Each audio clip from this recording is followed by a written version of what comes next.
जय फुले, जय मंडल, जय भीम। नमस्कार साथियों, मैं अमरूद सिंह विद्रोही आपका मंडल पाठशाला एपिसोड 8 गुलामगिरी भाग 7 में स्वागत करता हूँ। तो साथियों, हम अपनी चर्चा वहीं से शुरू करते हैं। आज की चर्चा वेद मंत्र, जादू का प्रभाव, अनछल पढ़कर मारना, भक्ति का दिखावा करना, इन तमाम विषयों पर होगी जो धोंडीराम और ज्योतिबा फुले के बीच में गुलामगिरी में हो रही थी। तो शुरू करते हैं। धोंडीराम कहते हैं कि आपने तो सच में उनके मुख्य आधार पर ही प्रहार कर दिया। आपके अनुसार परशुराम मर गया और मिट्टी में भी मिल गया, इसमें कोई शक नहीं। लेकिन बाकी सभी क्षेत्रपतियों के मन पर ब्राह्मणों के मंत्रों का प्रभाव कैसे पड़ा? कृपया आप इस बात को जरा समझाइए, धोंडीराम पूछते हैं। ज्योतिबा फुले कहते हैं कि उस समय ब्राह्मण युद्ध में हर शस्त्र पर मंत्र विधि करके उन शस्त्रों में प्रहार की क्षमता लाए बगैर उनका प्रयोग शस्त्र पर नहीं करते थे। उन्होंने इस तरह से जब कई दाव पेच चढ़ाकर बाणासुर की प्रजा उसके राजकुल को धूल में मिला दिया, उस समय बड़ी आसानी से शेष सभी भोले भाले क्षेत्रपतियों के दिलो दिमाग पर ब्राह्मणों की विद्या का डर बैठ गया। इसका प्रमाण इस तरह से दिया जा सकता है कि भृगु नाम के ऋषि ने जब विष्णु की छाती पर लात मारी, तब विष्णु ने ऋषि के पैर को तकलीफ हो गई होगी, यह समझकर ऋषि के पैर की मालिश करना शुरू कर दिया। अब इसका सीधा सा अर्थ स्वार्थ से जुड़ा हुआ है। वह यह कि जब साक्षात आदि नारायण ही, जो स्वयं विष्णु हैं, ब्राह्मण की लात को बर्दाश्त करके उसके पांव की मालिश यानी कि सेवा करते हैं, तब हम जो शूद्र लोग हैं उनके कहने के अनुसार शूद्र प्राणी हैं, यदि ब्राह्मण अपने हाथों से या लातों से मार पीट कर हमारी जान ही क्यों ना ले ले, फिर भी हमें ब्राह्मणों से एक शब्द नहीं बोलना चाहिए। धोंडीराम फिर पूछते हैं, फिर आज जिन कथित नीची जाति के लोगों के पास जो कुछ जादू मंत्र विद्या है, उसको उन्होंने कहाँ से सीखा होगा? तो फुले साहब जवाब देते हैं कि आजकल के लोगों के पास जो कुछ अक्षर पढ़ने की बंगाल की मोहिनी विद्या है, उसको उन्होंने केवल वेदों के जादू मंत्र विद्या से नहीं लिया होगा। ऐसा कोई भी नहीं कह सकता है, क्योंकि अब उसमें बहुत परिवर्तन हो गया है, बहुत शब्दों के उच्चारणों का अपभ्रंश हो गया है। फिर भी उसके अधिकांश मंत्रों तंत्रों में ओम नमो, ओम नमः, ओम हिं नमः आदि वेद मंत्रों के वाक्यों की भरमार है। इससे यह प्रमाणित होता है कि ब्राह्मणों के मूल पूर्वजों ने इस देश में आने के बाद बंगाल में सबसे पहले अपनी बस्ती बसाई होगी। फुले साहब कहते हैं उसके बाद उनकी जादू बंगाल में अपनी बस्ती बसाई होगी। उसके बाद उनकी जादू मंत्र विद्या वहां से चारों ओर फैली होगी, इसलिए इस विद्या का नाम बंगाली विद्या पड़ा होगा।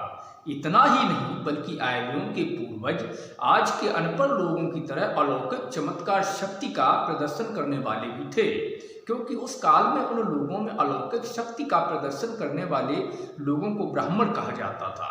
ब्राह्मण पुरोहित लोग सोम रस नाम की शराब पीते थे और शराब के नशे में बड़बड़ाते हुए कहते थे कि हम लोगों के साथ ईश्वर बात करता है। उनके इस तरह के कहने पर भोले अनाड़ी लोगों का विश्वास जम जाता था, उनके प्रति श्रद्धा पैदा होती थी, थोड़ा डर भी पैदा होता था। इस तरह वे इन अनाड़ी लोगों को डरा धमकाकर उनको लूटते थे। इस तरह की बातें उनके ही वेद शास्त्रों से सिद्ध होती हैं। उसी अपराधी विद्या के आधार पर इस प्रगतिशील आधुनिक युग में आज के ब्राह्मण पंडित अपना और अपने परिवार का पेट पालने के लिए जब अनुष्ठान जादू मंत्र विद्या के द्वारा अनाड़ी माली कुनबियों को जादू का धागा बांधकर उनको लूटते हैं, फिर भी उन भोले अनाड़ी व अभागे लोगों को उन पाखंडी धूर्त मदारियों की जाल और उन क्षेत्रपतियों के परिवार को ज्ञान का उपदेश देने का दिखावा करके अंदर ही अंदर उनमें एक दूसरे की चुगलियां कर झगड़े करवा दिए और सभी ब्राह्मण पुरोहितों को उसने आजाद कर दिया। इसका परिणाम यह हुआ कि ब्राह्मण ग्रंथों के लेखकों ने उस काल में सभी लोगों की नज़रों में धूल झोंक कर वेद मंत्रों के जादू और उससे संबंधित सारी व्यर्थ बातों का मिलाप करवाकर कई स्मृतियां, संहिताएं, धर्मशास्त्र, पुराण आदि बड़े बड़े ग्रंथों को अपने घरों के अंदर बैठकर ही लिख डाला और उन ग्रंथों में शूद्रों पर ब्राह्मण लोगों के स्वामित्व का समर्थन किया। उन्होंने उन ग्रंथों में हमारे गौरवशाली खानदानी सिपाहगरी के रास्ते में कटीला खंभा गाड़ दिया और अपनी नकली धार्मिकता का लेप लगा दिया। यह सारा ब्रह्मजाल बाद में शूद्रों के ध्यान में ना आए, इस डर से या उन ग्रंथों में मनचाहे परिवर्तन करने की सुविधा हो, इसके लिए शूद्रों को ज्ञान ध्यान से पूरी तरह दूर रखा। पाताल में दफनाए गए शूद्रांध लोगों में से किसी को पढ़ना लिखना नहीं सिखाना चाहिए। इस तरह का विधान मनु संहिता जैसे ग्रंथों में बहुत ही सूझबूझ, चालाकी और प्रभाव ढंग से लिखा गया है। धोंडीराव फिर कहते हैं, पूछते हैं कि तात क्या भागवत भी उसी समय में लिखा गया होगा? ज्योतिबा फुले कहते हैं, यदि भागवत उसी समय लिखा गया होता तो सबके बाद हुए अर्जुन के जन्मेजय नाम के पड़पोते की हकीकत उसमें कभी नहीं आई होती। धोंडीराव फिर कहते हैं कि तात आपका कहना सही है, क्योंकि भागवत में कई पुरातन कल्पित व्यर्थ की पुराण कथाएं ऐसी मिलती हैं कि उससे इस्पनीति 1000 गुना अच्छी है। यह मानना पड़ेगा कि इस्पनीति में बच्चों के दिलो दिमाग को भ्रष्ट करने वाली एक भी बात नहीं मिलती है। ज्योतिबा फुले फिर कहते हैं कि उसी तरह मनुस्मृति भी भागवत के बाद लिखी गई होगी, यह सिद्ध किया जा सकता है। धोंडीराव फिर पूछते हैं कि तात इसका मतलब यह कैसे होगा कि मनु संहिता भागवत के बाद लिखी गई होगी? ज्योतिबा राय, क्योंकि भागवत के वशिष्ठ ने इस तरह की शपथ ली कि मैंने हत्या नहीं की है। सुदामन राजा के सामने शपथ लेने की मनु ने अपने ग्रंथ के 8वें अध्याय के 10वें श्लोक में कैसे ली है, उसी प्रकार विश्वामित्र ने आपातकाल में कुत्ते का मांस खाने के संबंध में जो कहा है, उसी ग्रंथ के 10वें अध्याय के 107वें श्लोक में क्यों लिखा है। इसके अलावा भी मनु संहिता में कई असंगत बातें मिलती हैं। अब इसके आगे चर्चा फिर होती है कि दूसरा बलिराजा, ब्राह्मण धर्म की दुर्दशा, शंकराचार्य की बनावटी बातें, नास्तिक मानता, निर्दत्ता, प्राकृत ग्रंथकार, कर्म, ज्ञान मार्ग, बाजीराव पेशवा, मुस्लिमों से नफरत, अमीर की तस्काज, उपदेशकों ने ब्राह्मणों के कृत्रिम किले की दीवारें करा दी। इस पे संबंध में चर्चा आगे बढ़ती है, तो देखते हैं इसमें क्या चर्चा होती है। धोंडीराव कहते हैं, तात अब तो अति ही हो गई, क्योंकि आपने शिवाजी के पावड़े की प्रस्तावना में लिखा था और सिद्ध किया था कि 4 घर की 4 ग्रंथकर्ता ब्राह्मण लड़कियों ने मिलकर घर की कोठरी में झूठ फरेबी का खेल खेला। ज्योतिबा राव कहते हैं, किंतु आगे जब एक दीन दलितों का दाता, समर्थक, महापवित्र, सत्यज्ञानी, सत्यवक्ता बलिराजा इस दुनिया में पैदा हुआ, तब उसने हम सभी को पैदा करने वाला, हम सबका निर्माणकर्ता महापिता जो है, उसका उद्देश्य जान लिया। निर्माणकर्ता द्वारा दिए गए सत्य, पवित्र ज्ञान और अधिकार को भोग करने का समान अवसर सबको मिले, इसलिए उस बलिराजा ने अपने दीन, दुर्बल और शोषित भाइयों को सभी ब्राह्मणों की अर्थात बनावटी, दुष्ट, धूर्त, मतलबी पहेलियों की गुलामी से मुक्त करने, न्याय पर आधारित राज्य की स्थापना करके अपनी वरिष्ठ महिलाओं के भविष्य की उम्मीदों को कुछ हद तक पूरा किया, ऐसा कहा जा सकता है। तात जहां मिस्टर टॉमस पेंस जैसे बड़े बड़े विद्वानों के पूर्वजों ने इस बलिराजा के प्रभाव में आकर अपने पीछे की सारी बलाओं को दूर करके सुखी हुए, अंत में जब उस बलिराजा, यहाँ पर जिस बलिराजा की बात हो रही है, मैं बता दूं, इस यहाँ पर फुले साहब और धोंडीराव ईसा मसीह को बलिराजा कहकर संबोधित कर रहे हैं, उस पर चर्चा हो रही है। तो उस बलिराजा को 4 दुष्ट लोगों ने सूली पर चढ़ाया। उस समय सारे यूरोप में तहलका मच गया था, करोड़ों लोग उसके अनुयायी हो गए और वे अपने निर्माणकर्ता के शासन के अनुसार इस दुनिया में केवल उन्हीं की सत्ता कायम हो, इस दिशा में रात और दिन प्रयत्नशील रहे। लेकिन इसी समय इस क्षेत्र में कुछ स्वार्थ वातावरण होने की वजह से यहाँ के कई बुद्धिमान खेतरों और किसानों ने उस घर की कोठरी के अंदर की नादान लड़कियों के झूठ फरेबी खेल को ही नष्ट कर दिया। मतलब सांख्य मुनि जैसे बुद्धिमान सत्पुरुषों ने ब्राह्मणों के वेद मंत्र जादू के अनुसार चमत्कार का प्रदर्शन किया। उसने उन ब्राह्मणों को भी अपने धर्म का अनुयायी बना लिया, जो पशुओं की बलि चढ़ाकर उत्सव यात्रा के बहाने गोमांस खाते थे। उसी प्रकार जो ब्राह्मण घमंडी, पाखंडी, स्वार्थी, दुराचारी आदि दुर्गुण थे और जिन ग्रंथों में जादू मंत्रों के अलावा और कुछ नहीं था, ऐसे ग्रंथों पर तेल काजल का लेप लगाकर अर्थात उन ग्रंथों को नकारते हुए वह अधिकार ब्राह्मणों के होश में ले आया। लेकिन उनमें से बचे खुचे कुतर्की ब्राह्मणों के भाग जाने के बाद उन लोगों में शंकराचार्य नाम का वितंडावादी, विद्या जानने वाला महापंडित पैदा हुआ। उस अवसरवादी ब्राह्मण ने जब देखा कि ब्राह्मण जाति के दुष्ट कर्म की धूर्तता की सभी ओर से निंदा हो रही है, थू हो रही है और भगवान बुद्ध के मानवतावादी धर्म का चारों ओर प्रचार हो रहा है, तो उसने यह सब देखा नहीं गया, उससे सहन नहीं हुआ। उसने यह भी देखा कि अपने लोगों का, ब्राह्मण पंडित पुरोहितों का पेट पालने का धंधा ठीक से चल नहीं रहा है, इसलिए उसने एक नया ब्रह्मजाल खोज निकाला। ये जिन दुष्ट कर्मों की वजह से उनके वेदों से सभी ग्रंथों को बौद्ध जनता ने विरोध किया था, उसका शंकराचार्य ने गहराई से अध्ययन किया। और बौद्धों ने जिन बातों के लिए ब्राह्मणों की आलोचना की थी, उसने उनमें से केवल गोमांस खाना और शराब पीना निषिद्ध मान लिया। बाद में अपने सभी ग्रंथों में थोड़ी बहुत हेर फेर करके उन सभी में मजबूती लाने के लिए एक नए मतवाद की स्थापना की। शंकराचार्य की उस विचारधारा को वेदांत या ज्ञान मार्ग कहा जाता है। बाद में उसने वहाँ सैंपलिंग की स्थापना की। इस देश में जो विदेशी तुर्क आए थे, उसने हिंदुओं के एक वर्ण क्षत्रियों में तुर्कों को शामिल कर लिया। जो तुर्क आए तो ब्राह्मणों ने तुर्कों को क्षत्रियों में शामिल कर लिया। फिर उसने तुर्कों की मदद से मुसलमानों की तरह तलवार के बल पर बौद्धों को पराजित किया। फिर से अपनी उस जादू मंत्र विद्या और भागवत की व्यर्थ की पुराण कथाओं का प्रभाव अज्ञानी भोले शूद्रों के मन मस्तिष्क पर थोप दिया। शंकराचार्य के इस हमले में उसके लोगों ने बौद्ध धर्म के कई लोगों को तेली के कोहलू में ठूंस कर, यानी कि तेल निकालने का जो कोहलू था उसमें ठूंस कर मौत के घाट उतार दिया। यही नहीं, बौद्धों के असंख्य मौलिक और दुर्लभ ग्रंथों को जलाकर नष्ट कर दिया। उनमें से केवल अमरकोश जैसा ग्रंथ अपने उपयोग के लिए बचाया ब्राह्मणों ने। बाद में जब शंकराचार्य के डरपोक चेले पंडित पुरोहितों की तरह दिन में मसालों को जलाकर डोली में सवार होकर चारों ओर सधवा नारी की तरह नोक झोंक करके नाचते हुए घूमने लगे, तो ब्राह्मणों को नंगा नाच करने की पूरी स्वतंत्रता मिल गई। उसी समय मुकुंदराज, ज्ञानेश्वर, रामदास आदि जैसे पायली के 50 ग्रंथकार हुए और बेहिसाब विभाव बिक गए। लेकिन उन ब्राह्मण ग्रंथकारों में से किसी एक ने भी अछूतों की गुलामी की जंजीरें तोड़ने की हिम्मत नहीं दिखाई, क्योंकि उनमें सभी कर्मों का खुलेआम खुलासा करने की हिम्मत नहीं थी। इसलिए उन्होंने उन सभी दुष्ट कर्मों को कर्म मार्ग और नास्तिक मतों को ज्ञान मार्ग, इस तरह के दो भेद करके उन पर कई पाखंडी निरर्थक ग्रंथों की रचना कर डाली। फिर ब्राह्मण लोगों को दिन के 1/4 समय गुजरने तक मुस्लिमों का मुंह नहीं देखना चाहिए। 16 स्त्री की तरह घर में ही मांगलिक अवस्था में रहने वाले ऐसे लोग बाजीराव के दरबार में इकट्ठा होते थे।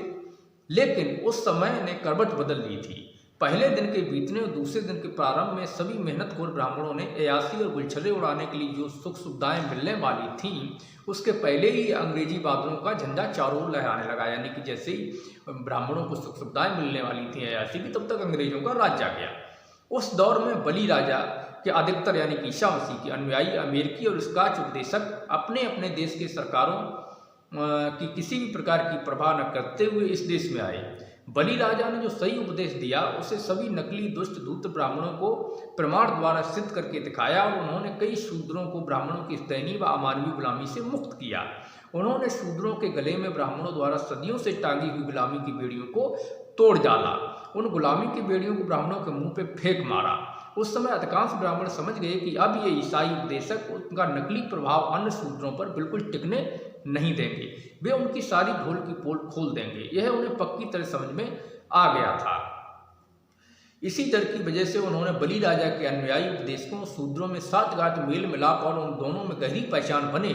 इससे पहले ही बलि राजा के अनुयायी उपदेशकों और अंग्रेज सरकार के उद्देश्य से ही भगा देने के इरादे से कई हथकंडे अपनाए। कई ब्राह्मणों ने अपनी खानदानी पाखंडी भेद विद्या की मदद से शूद्रों को उपदेश देना शुरू कर दिया, जिससे उनके मन में अंग्रेज सरकार के प्रति घृणा और नफरत की भावना जाग जाए। लेकिन दूसरी तरफ कुछ ब्राह्मणों ने अंग्रेजी शिक्षा भी प्राप्त की और कुछ लोग बाबू क्लर्क बन गए और कुछ अन्य सरकारी सेवाओं में गए। इस तरह ब्राह्मण सभी प्रकार की सरकारी नौकरियों में घुस गए। अंग्रेजों का सरकारी या घरेलू ऐसा एक भी काम नहीं था जहां ब्राह्मण नहीं पहुंच चुके थे। अब अगली चर्चा प्राण सुनाना, झगड़े का परिणाम, शुद्ध सास, कुलकड़ी, सरस्वती की प्रार्थना, जप, अनुष्ठान आदि विषयों पर है, तो हम इस पे आगे बढ़ते हैं। धोंडीराव कहते हैं कि तात यह बात पूरी तरह सत्य है कि इन अधर्मी मदारियों यानी ब्राह्मणों के हत्याचारी पूर्वजों ने इस देश में आकर हमारे पूर्वजों को पराजित किया और अपना गुलाम बनाया। फिर अपनी बाहुओं को प्रजापति बनाया, उनके माध्यम से हर ओर दहशत फैलाई। इसमें उन्होंने कोई बहुत बड़ा परोपकार दिखाया, इस बात को मैं स्वीकार नहीं कर सकता। यदि हमारे पूर्वजों ने ब्राह्मणों के पूर्वजों को पराजित किया होता, तो हमारे पूर्वजों ब्राह्मणों के पूर्वजों को अपना गुलाम बनाने में क्या सच में आनाकानी करते? तात छोड़ो इस बात को। बाद में ब्राह्मणों ने अपने पूर्वजों की धींगा मस्ती को मौका देखकर ईश्वरीय धर्म का रूप दे दिया और उस नकली धर्म की छाया में कई ब्राह्मणों ने तमाम शूद्रों के दिमाग में हमारी दयालु अंग्रेज सरकार के प्रति पूरी तरह से नफरत पैदा करने की कोशिश की। तब वे कौन सी बातें थीं? धोंडीराव ज्योतिबा फुले साहब से पूछते हैं। ज्योतिबा फुले जवाब देते हैं, कई ब्राह्मणों ने सार्वजनिक स्थानों पर बनवाए गए हनुमान मंदिरों में रात रात भर बैठक कर धार्मिकता का ढोंग प्रदर्शन किया, गंभीर ज्ञान उपदेश देने का झूठा प्रदर्शन किया, दिखावे के लिए भागवत जैसे ग्रंथों की दकियानुसी अंधविश्वासपूर्ण बातें अनपढ़ शूद्रों को पढ़ाई और उनके मन मस्तिष्क में अंग्रेजों पर नफरत की भावना पैदा की। ब्राह्मण पंडितों ने अनपढ़ शूद्रों के मंदिरों के माध्यम से यही पढ़ाया कि बलि राजा के अनुयायियों की छाया में भी खड़े नहीं होना चाहिए। इस तरह का नफरत भरा उपदेश क्या सच में बिना कारण था? नहीं, बिल्कुल नहीं, बल्कि ब्राह्मणों ने समय का लाभ उठाकर उसी ग्रंथ की बेतुकी बातें पढ़ाकर अपने शूद्रों के मन में अंग्रेजी राज के पर नफरत की भावना का बीज बोए। इस तरह उन्होंने देश में बड़ी धींगा मस्ती को पैदा किया है कि नहीं? तो ज्योतिबा फुले पूछते हैं। धोंजीराव कहते हैं, हाँ तात, आपका कहना सही है, क्योंकि आज तक जितनी भी धींगा मस्ती हुई उसमें अंदर से कहो या बाहर से ब्राह्मण पंडित पुरोहित वर्ग के लोग अगुवाई नहीं कर रहे थे। ऐसा हो ही नहीं सकता है। इस द्रोह का पूरा नेतृत्व वे ही लोग कर रहे थे।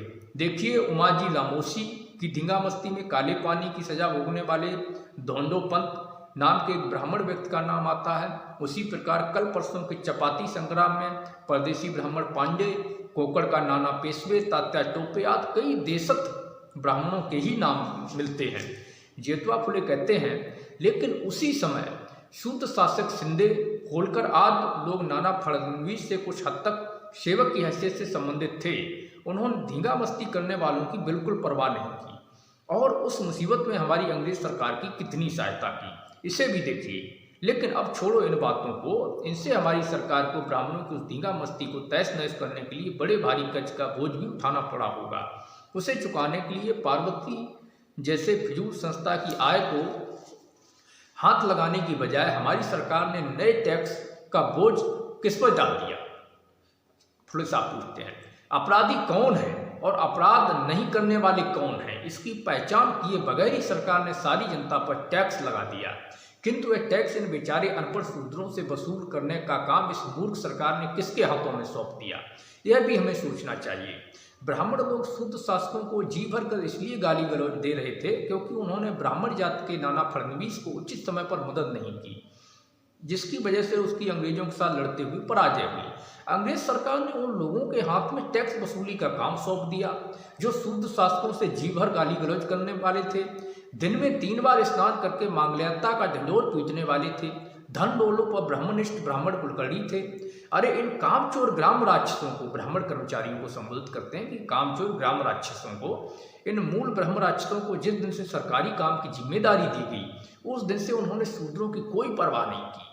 किसी समय मुस्लिम राजाओं ने गांव के सभी पशु पक्षियों की गर्दनों को छुरी से काटकर उनको हलाल करने का हुक्म अपनी जात के मौलानाओं को दिया था, लेकिन उनकी तुलना में देखा जाए तो स्पष्ट रूप से पता चल जाएगा कि ब्राह्मण पंडितों ने अपनी कलम की नोक पर शूद्रों की गर्दनें छांटने में उस मौलाना को भी काफी पीछे धकेल दिया। इसमें कोई शक नहीं। इसलिए सभी लोगों ने सरकार की बिना परवाह किए इन ग्राम राक्षसों ब्राह्मणों को कलप कसाई की जो उपाधि दी है वह आज भी प्रचलित है और अपनी मूर्ख सरकार ब्राह्मणों का अन्य कामगारों की तरफ ट्रांसफर करने के बजाय उनकी राय लेकर शूद्रों पर लगान वसूलने के नोटिस तैयार करती है। बाद में उसी कुलकर्णी को शूद्र किसानों के घर जाकर नोटिस बांटने का काम दिया जाता है। उन नोटिस को घर घर पहुंचाने के बाद उनसे मिलने वाले कुलकर्णियों की सिर्फ स्वीकृत लेकर सरकार उनमें से कई नोटिस को खारिज कर देती है, जबकि अनपढ़ शूद्र लोगों पर टैक्स भी जारी रखती है। अब इससे क्या होगा? धोंडीराव कहते हैं, क्या ऐसा करने से कुलकर्णियों को कुछ लाभ भी होता होगा? ज्योतिबा फुले कहते हैं, कुलकर्णियों को कुछ फायदा होता होगा या नहीं यह वे ही जानते होंगे, लेकिन यदि किसी बायात फतूरिया से कुछ लाभ ना भी होता हो फिर भी इस तरह के नोटिस भिजवाकर 4-8 दिन की रुकावट जरूर पैदा करते होंगे और आने जाने में शक्ति खर्च करवाते होंगे। उन्होंने शेष काम बहुला भगत की तरह पूरी आत्मीयता से किया होगा। इसलिए सभी अनपढ़ छोटे बड़े लोगों और शंकराचार्य जैसे लोगों ने लक्ष्मी की स्तुति की हे हमारी सरकारी सरस्वती मैया, तुम अपने कानून से रोकती है और लालच खाने वालों को और उसी तरह लाचार होकर लालच देने वालों को दंड देती है, इसलिए तू धन्य है। इससे कई लोग प्रसन्न होकर कुछ कुलकर्णियों के घरों पर कई दिनों तक पैसों की बारिश करवाई। कुछ लोगों ने इसके खिलाफ शोर भी मचाया। यदि यह बात सही है तो इसकी पूरी जांच करनी चाहिए और ऐसे हरामखोर कुलकर्णियों को किसी गधे पर बैठाकर गांव के तमाम रास्तों से घुमाने का काम हमारी सरकार को करना चाहिए, फुले साहब कहते हैं। धोंडीराव फिर कहते हैं और सवाल पूछते हैं कि तात सुनिए, ब्राह्मणों ने जो टेढ़ी मेढ़ी चाल चलनी शुरू की थी उसको कुछ बुद्धिमान गृहस्थों ने अब अच्छी तरह पहचान लिया है और उस बली राजा अंग्रेज सरकार के अधिकारियों को मुखियों को इस चालबाजी से अवगत कराया गया। फिर भी सरकार उनके पहरेदारों की आंखों में धूल झोंककर ऐसे कलम कसाईयों को खुश करने में लगी हुई है। आज के ब्राह्मणों में कई लोग ऐसे हैं जो शूद्रों के श्रम रूप टैक्स की वजह से बड़े विद्वान हुए हैं, लेकिन वे इस उपकार के लिए शूद्रों के प्रति किसी भी प्रकार की कृतज्ञता प्रदर्शित नहीं करते, बल्कि उन्होंने कुछ दिनों तक खूब मौज मस्ती की है और अंत में अपनी मांगलिकता का दिखावा करके यह भी सिद्ध करने की कोशिश की कि उनकी वेद मंत्रों की जादू विद्या सही है। इस तरह की झूठी बातों से उन्होंने शूद्रों के दिलो दिमाग पर प्रभाव कायम किया। शूद्रों को उनका गुलाम बनाने के लिए न जाने कितने तरह के जाल बिछाए। सदाबल के लिंग पिंड के आगे या पीछे बैठकर ब्राह्मण पुरोहितों के द्वारा जप अनुष्ठान करवाने से इस साल बहुत बारिश हुई, महामारी का प्रकोप भी बहुत कम हुआ। जप अनुष्ठान के लिए उन्होंने रुपया भी इकट्ठा किया और अनुष्ठान के आखिरी दिन बैल मंडी पर भात का बलिराजा बनवाकर सभी प्रकार के अज्ञानी अछूत लोगों को लंबी चौड़ी झूठी खबरें दिलवाकर बड़ी बड़ी यात्राओं का आयोजन करवाया और बाद में जो भोजन बचा उसको सभी अज्ञानी शूद्रों को लाइन में बिठाकर किसी को केवल मुट्ठी और भात, किसी को केवल दाल का पानी और कईयों को केवल रोटियां ही परोसी गई। ब्राह्मणों को भोजन से तृप्त कराने के बाद उसमें से कई ब्राह्मण पुरोहितों ने उन शूद्रों के मन पर अपने वेद मंत्र जादू का प्रभाव कायम रखने के लिए उपदेश देना शुरू किया होगा, लेकिन वे लोग ऐसे मौके पर अंग्रेज लोगों को प्रसाद देने के लिए आमंत्रित क्यों नहीं करते हैं, धोंडीराव पूछते हैं। ज्योतिबा फुले कहते हैं कि अरे ऐसे पाखंडी लोगों ने इस तरह के चावल के 4 दाने फेंक दिए और थू थू करके इकड़े किए हुए ब्राह्मण पुरोहितों ने यदि हर तरह का रुद्र नर्तन कर भौं किया, तब उन्हें अपने अंग्रेज बादलों को प्रसाद देने की हिम्मत होगी क्या? धोंडीराव, तात बस रहने दीजिए, इससे ज्यादा और कुछ कहने की जरूरत नहीं है। एक कहावत है कि दूध का जला छाछ भी फूक फूक कर पीता है, उसी तरह उस बात को भी समझ लीजिए। ज्योतिबा राव कहते हैं ठीक है, समझ अपनी अपनी, ख्याल अपना अपना, लेकिन आजकल के पढ़े लिखे ब्राह्मण अपनी जादू मंत्र विद्या का और उसमें संबंधित जप अनुष्ठानों का कितना भी प्रचार क्यों ना करें, उस मटमैले पर कलई चढ़ाने का कितना भी कोशिश क्यों ना करें, तमाम गली कूचों में भौंकते हुए क्यों ना करें, लेकिन अब उनमें से किसी का भी कुछ ज़्यादा भला होने वाला नहीं है। लेकिन अपने मालिक के खानदान को सतारा के किले में कैद करके रखने वाले नमक हराम बाजीराव पेशवा जैसे हिजड़े ब्राह्मणों ने रात दिन खेती में काम करने वाली शूद्रों की मेहनत का पैसा लेकर मुंह देखी पहले दर्जे के जवा मर्द ब्राह्मण सरदारों को सरजमा बनाया। उन जैसे लोगों को दिए गए अधिकार पत्र के कारणों को देखकर फर्स्ट सार्ट तरकांड साहब जैसे पवित्र नेक कमिश्नर को भी खुशी होगी। फिर वहाँ दूसरे लोगों के बारे में तो कहना ही क्या है। उन्होंने पार्वती जैसी कई संस्था बनाकर उन संस्थानों में अन्य जातियों के अंधे दुर्लभ लोगों तथा उनके बाल बच्चों की बिना परवाह किए ब्राह्मणों ने मोटे ताजे आलसी ब्राह्मणों को हर दिन तरह तरह का मीठा उत्तम भोजन खिलाने की परंपरा शुरू की, यानी कि जो जरूरतमंद थे उनको न खिला करके ब्राह्मणों को खिलाने की परंपरा शुरू की। इसी तरह ब्राह्मणों के स्वार्थी नकली ग्रंथों का अध्ययन करने वाले ब्राह्मणों को हर साल यथायोग दक्षिणा देने की परंपरा शुरू कर दी। लेकिन दुख इस बात का है कि ब्राह्मणों ने जो परंपरा शुरू की जो सिर्फ अपनी जाति के स्वार्थ के लिए, उन सभी परंपराओं को अपनी अंग्रेज सरकार ने जस की तस अभी तक कायम रखा है। इससे यह कहने में कोई आपत्ति नहीं हो सकती है कि उसने अपनी प्रवृत्ता और राजनीति को बड़ा धब्बा लगा लिया है। इस प्रकार के फिजूल खर्च से ब्राह्मणों के अलावा किसी भी अन्य जाति का कोई भी भला नहीं होना है। सरस्वती जैसे संस्थानों में ब्राह्मणों को शूद्र के पसीनों की कमाई की रोटियां नहीं खानी चाहिए। इसके लिए एक बड़ी सार्वजनिक ब्राह्मण सभा की स्थापना करके इस पर नियंत्रण रखना चाहिए, ताकि उनके ग्रंथों का कुछ दबाव पुनर्विवाह प्रोत्साहन मंडल पर पड़ेगा।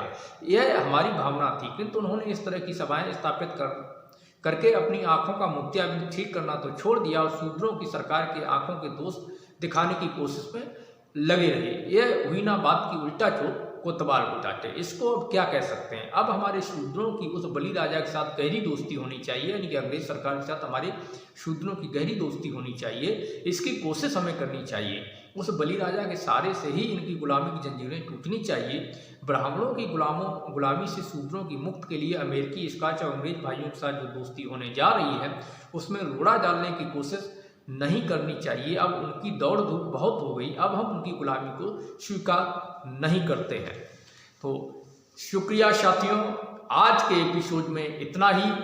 हम फिर मिलते हैं मंडल पाठशाला के अगले एपिसोड में, गुलामगिरी भाग 8 में।